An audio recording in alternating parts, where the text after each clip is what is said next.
Oli, oli, ¿cómo estáis todos? Bueno, aquí con otro capítulo, otro episodio de mi podcast. ¿Cómo estáis? ¿Cómo está todo? ¿Cómo os sentís sobre todo lo que está pasando en el mundo? Vaya tela. Espero que seáis un poco más inteligentes para no creer tanto los medios. Bueno, quiero hablar un poco sobre el podcast que hice la última vez. Era muy heavy y actué como si nada pasó. Y la razón por eso es porque yo aprendí a perdonar. Y cuando yo perdoné el hombre que me violó, yo me sentí liberada. Me sentí como si saqué una pesa encima. Como si yo me estaba victimizando otra vez y otra vez y otra vez cada vez que pensaba en ese hombre que me violó. Entonces yo decidí perdonarle por mí, para mi conciencia, para que yo esté libre, para que yo pueda seguir y para que no me victimice más y para que no me quede en ¿cómo se dice? Amargada. No quería ser una amargada, ¿sabes? Y pensar te hace más daño. Y bueno, aprendí muy pronto en mi vida a perdonar a los que me han hecho daño. Y bueno, para mí eso es me libera completamente. Y ya sé que era un poco de shock y hablé muy como nonchalant sobre todo la situación, muy abiertamente, pero no como triste. Y te digo, sí que era una parte muy fuerte de mi vida que sobreviví. La única cosa es que no es lo peor que he pasado. Y entonces, como no es el peor, pues siempre pienso en la situación peor que pasó. Y es así que no me olvido sacarlo de la cabeza. He perdonado, pero sigo con memorias de eso, una trauma. Pero ya han pasado muchas décadas desde que me violó ese hombre Okie Cowboy en Texas. Y bueno, no siento ningún miedo ni nada con ese hombre. Ahora te voy a contar de la segunda violación porque a pesar que lo pasé muy bien en los 80s, también me pasaron cosas super heavy. Y bueno, yo seguí para adelante y cuando me pasaba algo malo simplemente perdonaba y seguía, o pasaba y seguía. Y bueno, la segunda violación era muy diferente porque era mi novio del tiempo. Estábamos en San Francisco. Me fui de Los Ángeles a Hollywood a San Francisco una temporada a vender LSD. Y bueno, era una época muy dura en San Francisco, de mucha pobreza, mucho más que en Hollywood, donde tenía conexiones. Y bueno, estaba viviendo en el Tenderloin de San Francisco, que si sabéis algo de San Francisco, sabéis que esa es muy mala parte de San Francisco, donde hay la pobreza, donde hay las prostitutas, los drogadictos, los chulos, los todos. Y bueno, conocí a un chico que se llamaba O.C. O.C. significa O.C.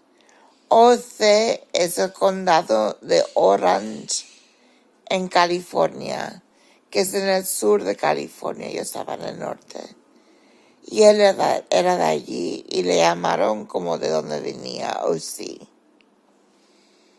Un chico muy amable para empezar, muy atento, un novio muy romántico, muy sensible. Yo pensé, oh, le he encontrado un buen hombre.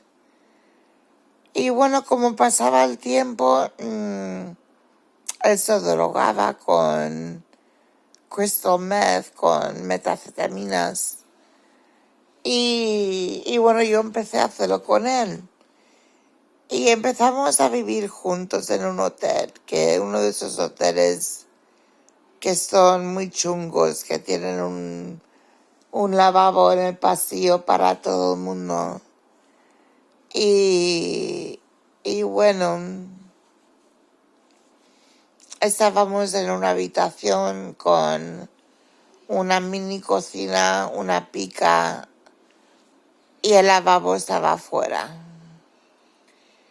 Y bueno, él compró una cantidad grande de crystal meth, de metanfetamina, y lo íbamos a vender. Pues el chaval lo tomó todo, pero como un drogadicto, así, tomó todo, toda la droga, y se volvió un poco psicópata. Y bueno, lo que terminó pasando es que él un día vino a la casa loco. Le habían apuñalado en la cabeza por droga y yo le curé sus heridas. Él se puso rabioso conmigo, había bebido, había usado mucha droga. Perdona.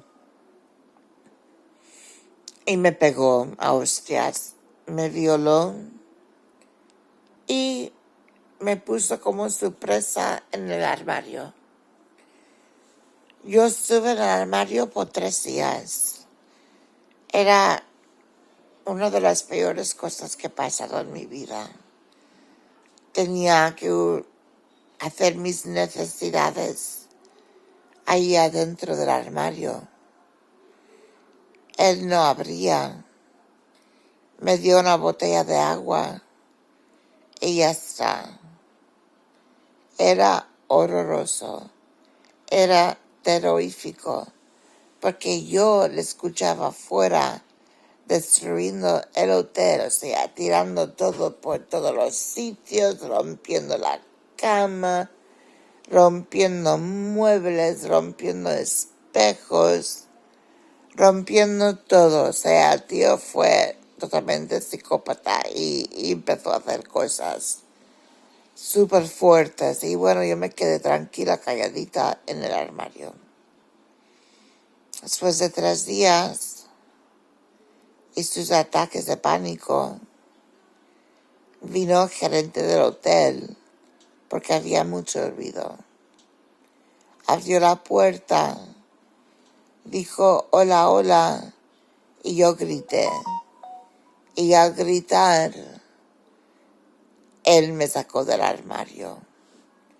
Me sacó del armario, yo llorando.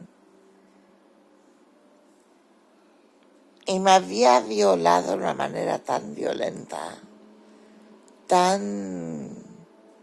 no sé cómo describirlo, cómo me iba a matar. Me estaba violando como me iba a matar. Y bueno, le dio placer ponerme en el armario por 3 días. Estaba súper enfermo. Entonces, cuando vino el gerente, pues me escapé. Yo estaba en el Tenderloin, donde es como te dije, el barrio malo. Y yo quería ir al Hate, donde estaba toda la gente cool, toda la gente que eran skins y punkies, y donde había la movida de verdad, ¿sabes? Aquí estaba metida en una situación muy cutre. Y bueno, me marché, me fui al centro, entré en el metro y después de 3 paradas entró O.C. en el metro también. Me estaba persiguiendo, me miró, me dijo, te voy a matar. Bueno, yo me acojoné, me fui varias paradas hasta que vi una tienda de donuts. Digo, salgo aquí, voy a la tienda de donuts y que llame la policía. Bueno, fui a la tienda, él salió conmigo, yo fui corriendo, él corrió siguiéndome, no alcanzó. Y cuando por fin yo entré, llamé a la policía, él estaba destruyendo el teléfono público. Lo rompió, lo sacó de sus casillas, rompió la parte del teléfono. Se volvió loquísimo, fuertísimo. Y entonces vino la policía, le arrestaron. Yo me fui para la otra parte, al otro lado de San Francisco, en el Haight, que es muy famoso en los 60, 70, 80. Y bueno, fui ahí, había un parque enorme, Golden Gate Park. Había gente guay, conocí a un montón de skinheads que me acogieron en un piso donde vivía 4 personas y había una parte donde tenían serpientes, o sea, era súper como wow. Muy buena gente, me quedé ahí, eran mucho más mayores que yo. Me cuidaron y me quedé ahí un ratito hasta que volví a Los Ángeles. Pero bueno, lo pasé bien después de ahí. Pero bueno, tuve que sufrir eso. Eso es un trauma que nunca te deja porque estabas tan claustrofóbica. Después de la violación, me recuerdo de la última violación. Me trajo recuerdos. Yo lloré mucho en ese armario. El por qué me habían abusado sexualmente cuando tenía 5 años. Después me había violado Oki Cowboy. Y ahora me violó Uzi. Y yo estaba como, por favor, ¿por qué a mí? ¿Por qué a mí? ¿Por qué me están pasando todas esas cosas? Hasta que cuando era un poco más mayor y entendí que mira, parte de la vida y ya está. O sea, que no me como la olla porque lo que hay es lo que hay, lo que va a pasar, va a pasar. Igualmente, y lo que pasó, pasado está. Y tenemos que seguir para adelante siempre. Eso es súper importante, lo que aprendí es súper importante. Y bueno, en su tiempo perdoné a Uzi, nunca le vi más, pero le perdoné porque era un drogadicto, era un don nada. Y bueno, es lo que hay. No sé nada de su vida, pero en mi juventud había tiempos muy buenos y tiempos muy malos.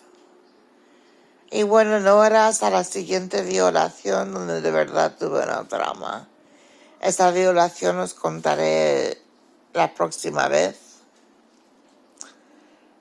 Pero después de la tercera violación fui a un sitio que se llama Rape Crisis Center, el centro de crisis de violación. Y ahí me ayudaron a entender muchísimas cosas. Y yo vi que había mujeres allí que estaban violadas una vez, no brutalmente, y estaban hechas polvo. Yo dije, madre mía, yo no puedo permitir que me dé un bajón así.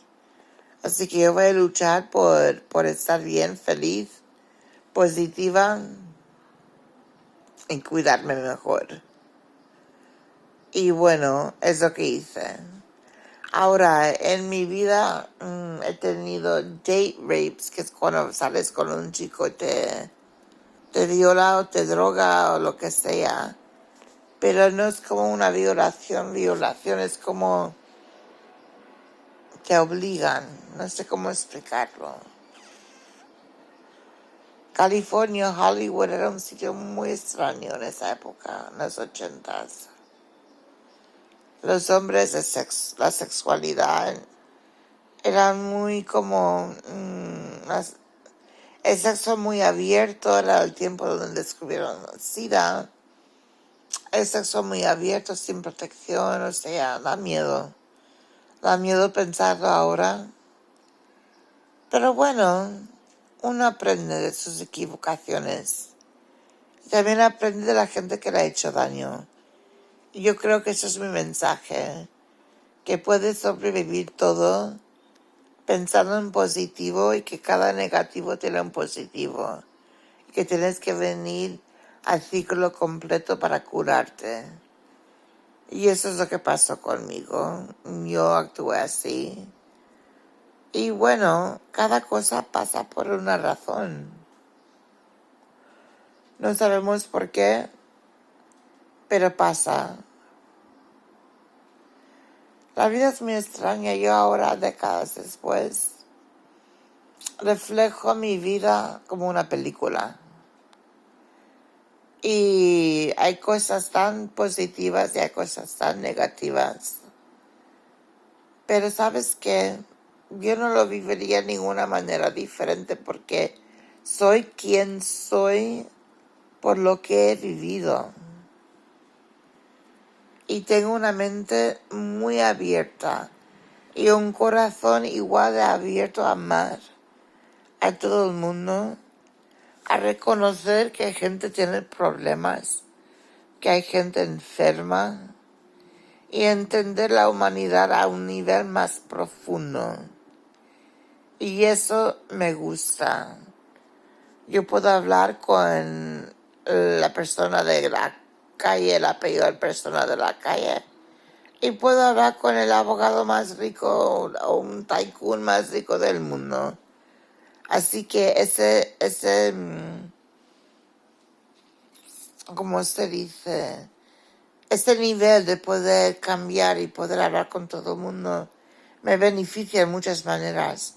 Lo he usado con negocios en mi vida, que ya hablaremos de mis negocios, de mi carrera. Pero bueno, todo bien, todo bien.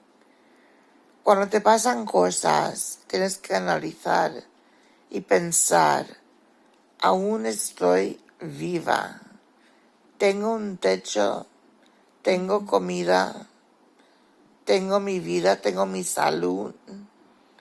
Hay que pensar así, porque si no agradeces, nunca creces. Tienes que agradecer muchísimo. Y bueno, yo aprendí escribiendo en un libro las 10 cosas cada día que estaba agradecida. Y lo llamé una libreta de agradecimiento.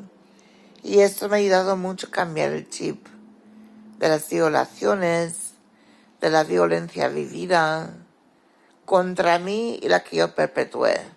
Pero yo también era mala, era un skin, era mala, hice cosas malas en San Francisco y en Hollywood. Y bueno, me arrepiento de eso, sí. Pero bueno, esa era parte de la vida, de estar en una banda, de pertenecer a un grupo. Y bueno, ¿qué puedo decirte a todos? Que la vida es un segundo. Se va en un segundo y tenemos que vivirla con cosas malas y cosas buenas que nos pasan. No importa, tenemos que vivirla. Yo tengo muchas historias de contaros de ser un skinhead, un punky, inmigrante, currante, directora de restaurante. Muchas cosas, madre, muchas cosas que me han pasado en mi vida que ya os voy contando. Y ¿sabes qué? Cuento mis bendiciones. Ahora, en esta época de mi vida, cuento mis bendiciones. Soy muy bendecida. De verdad, tengo mucha suerte de tener mi piso, mi salud. Aunque estoy discapacitada, tengo mi salud. y tengo una mente y un corazón grande. Y eso es lo más importante. Tengo una hermana que siempre piensa que las personas contamos si tienen éxito por su trabajo, por si estudió, por si tiene carrera, tiene pasta, tiene casa, tiene coche. Yo no veo la vida así. Veo la vida como quién eres como persona. Eres honesto, tienes integridad. ¿Sabes? Eres buena persona. Eres inteligente. Tienes conocimientos. Eres buena, te conoces. Eres abierta. Esas son las cualidades que yo miro en una persona. No miro si tienen dinero, no tienen dinero, no miro de dónde son. No miro nada de esas cosas. Cuenta su esencia. Cuenta su esencia. Y lo más importante es ser auténtico. Y eso es súper importante. Bueno, mi gente, que tengáis un buen fin de semana, un buen mayo. Volvemos aquí en junio. Y bueno, con mucho amor os dejo. Bendiciones, besitos y hasta la próxima.